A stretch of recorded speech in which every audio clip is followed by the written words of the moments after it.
This is the cheapest MacBook Pro that Apple sells. But is it also the best? Alright, so no messing about, let's just crack into this. This is quite possibly the most important MacBook that Apple sells. They sell a lot of MacBook Airs, they sell a lot of MacBook Pros, but this is the MacBook Pro that most people buy.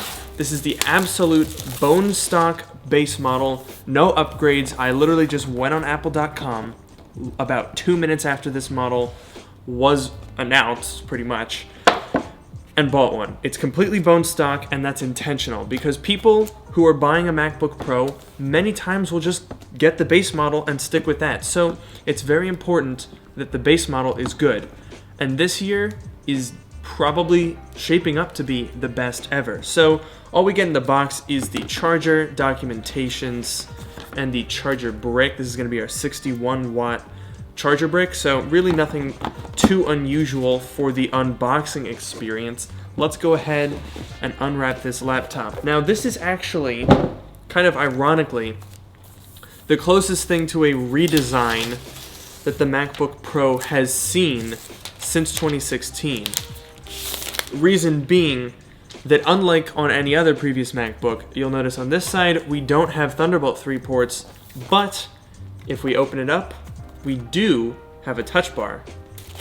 So until probably September, that's the closest thing to a redesign that the MacBook Pro has ever had. Well, this MacBook Pro. So why did I buy this quietly announced base model MacBook Pro? What exactly is new? Well, the biggest changes are the inclusion of the touch bar on even this lowest end model, as well as, finally, quad-core processors. Specifically, the base i5 is a new custom chip that we haven't seen before. It's a Core i5-8257U. This means that every single MacBook Pro you can buy will at least have quad cores, will all have a touch bar, and will all have Touch ID. These new base model Pros also adopt the 2019 keyboard revision, which is a very welcome change. Remember, the old entry-level MacBook Pro was all the way back from 2017 and had possibly the worst version of the butterfly keyboard. So reliability and typing feel should be vastly improved now. All this certainly simplifies the lineup tremendously, but is the new MacBook Pro even any good? The base config comes with a 1.4 GHz 8th Gen Core i5, 8 GB of LPDDR3 RAM, Intel Iris Plus 645 graphics, and a 128 GB SSD. It definitely stings to have a 128 GB SSD standard in 2019. I mean, come on. Apart from that though, these are all major improvements. Don't be fooled by the measly 1.4 GHz base clock on the 8257U. Under the hood, this thing packs a serious punch. In Geekbench 4, we see a literally insane score of 17,060, and the single-core score doesn't suffer from the lower clock speed, scoring over 4,700. Translation: this base model 13-inch MacBook Pro is outperforming the CPUs of all the 15-inch MacBook Pros made in 2017 and before. That's bonkers. Keep in mind, those are all Core i7s with vastly higher TDPs of 45 watts, and they all have much faster clock speeds. In Cinebench R20, we see a very respectable 1584CB, again remaining competitive with even 2-year-old 15-inch MacBook Pros.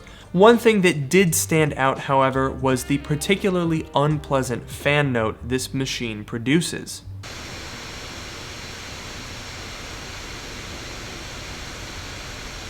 The Iris Plus 645 graphics are also pretty decent.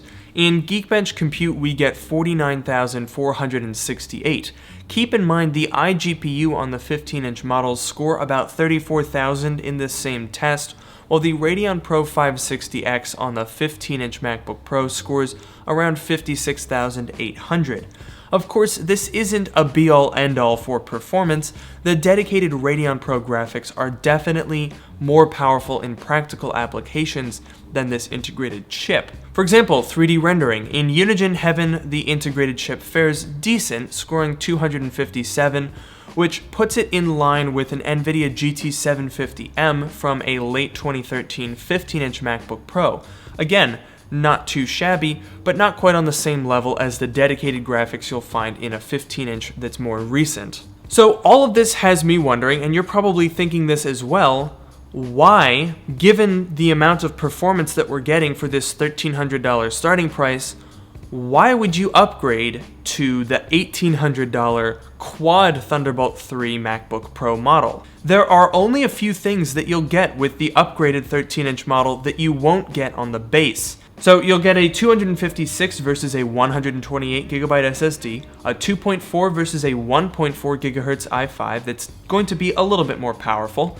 You're going to get slightly better graphics, 2 extra Thunderbolt 3 ports. None of that is really deal-breaking.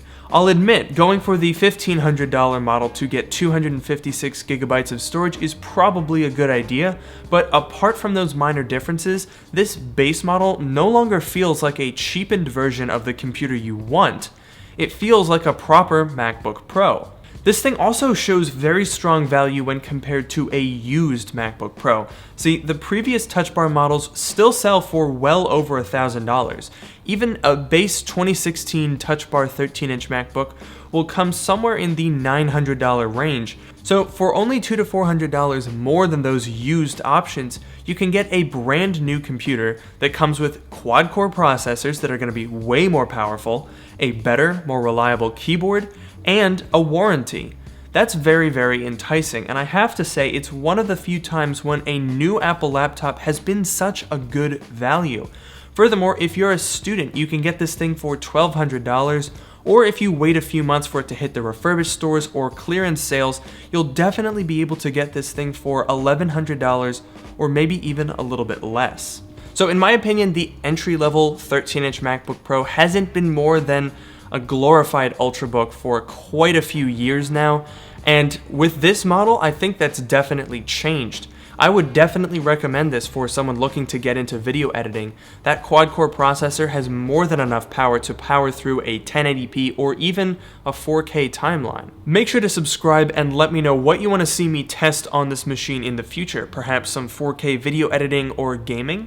Okay, so to sum up, what we have here is quite possibly the most important MacBook Pro that Apple sells, and definitely, it's starting to seem like the best as well. It's only $200 more than the MacBook Air to add the extra power of quad-core processors, a better display, the Touch Bar, however useful you find that to be, and it's a whopping $500 less than the more expensive Quad Thunderbolt model with not a whole lot of compromise. This is the sweet spot for 2019, and I highly recommend it. So you may be wondering, Luke, why would you recommend this computer when we're about to get a new MacBook Pro design coming out in September? So here's the thing about that. The rumored 16-inch MacBook Pro is set to come out in September, which means it's unlikely that they're going to replace the 13 or 15-inch models, which were just updated in May and July. So that's definitely off the table. This seems like it's going to be an additional product that's going to be added on top of the existing lineup, and then sometime in 2020 we'll get a redesign for the 13 and 15-inch MacBook Pros. However, there is another factor at play here, and that is that whenever Apple tends to introduce a new generation of MacBook Pro, they usually keep the entry-level version of whatever it's replacing at the same price point, and then the new generation fits on top of it. So likely when we do see a redesign in 2020, the base model 13-inch MacBook Pro, this one, is probably going to stick around for about a year or so before getting replaced by the new generation. So don't worry about buying this MacBook Pro only to have it replaced in 2 months' time. I don't think that's likely going to be the case. So I hope you've enjoyed this video. I hope you've enjoyed this MacBook Pro. I'm really impressed. This is a huge step up for the baseline MacBook Pro that was much needed. So I hope you've enjoyed the video. As usual, don't forget to like, comment, and subscribe. Please consider following me on Twitter at Miani for updates about how this machine is going, and definitely consider joining my subreddit. And with that, I will see you all in the next video.